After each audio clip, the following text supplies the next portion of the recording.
There are reports that Elon Musk had already had a chip implanted in the human brain in the USA.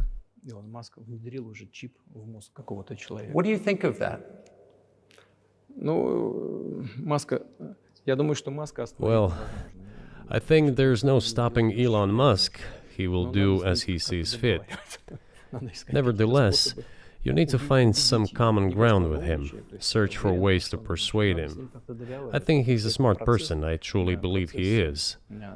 So you need to reach an agreement with him because this process needs to be formalized and subjected to certain rules.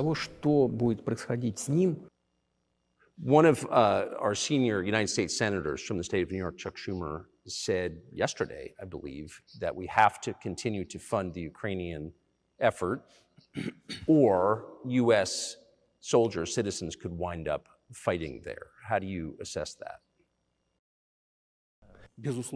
Well, if somebody has the desire to send regular troops, that would certainly bring humanity to the brink of very serious global conflict. This is obvious. Do the United States need this? What for? Thousands of miles away from your national territory.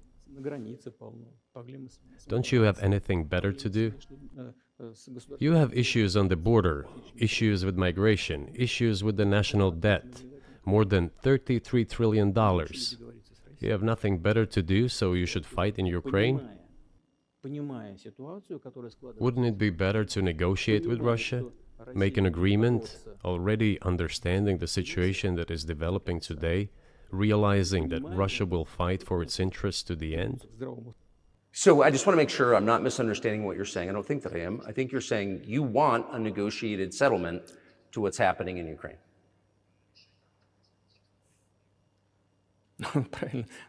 Right. And we made it. We prepared a huge document in Istanbul that was initialed by the head of the Ukrainian delegation. He affixed his signature to some of the provisions, not to all of it. He put his signature and then he himself said, "We were ready to sign it and the war would have been over long ago, 18 months ago. However, Prime Minister Johnson came, talked us out of it, and we missed that chance." Who blew up Nord Stream? You for sure. I was busy that day. Nate, do you have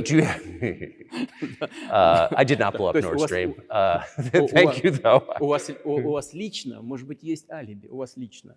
You personally may have an alibi, but the CIA has no such alibi. Do you have evidence that NATO or the CIA did it?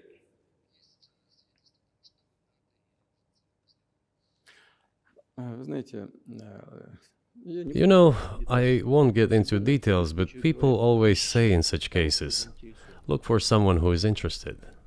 But in this case, we should not only look for someone who is interested, but also for someone who has capabilities. I just got to ask you one last question, and that's about someone who's very famous in the United States, probably not here, Evan Gershkovich, who's the Wall Street Journal reporter.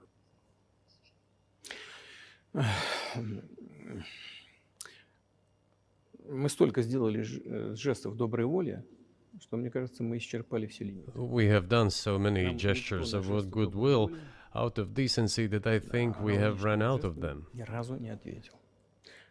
We have never seen anyone reciprocate to us in a similar manner. However, in theory, we can say that we do not rule out that we can do that if our partners take reciprocal steps.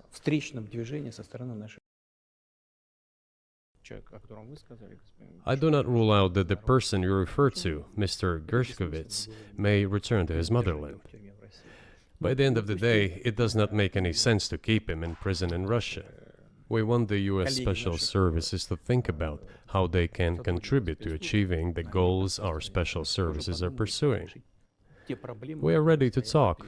Moreover, the talks are underway. And there have been many successful examples of these talks crowned with success. Probably this is going to be crowned with success as well. But we have to come to an agreement.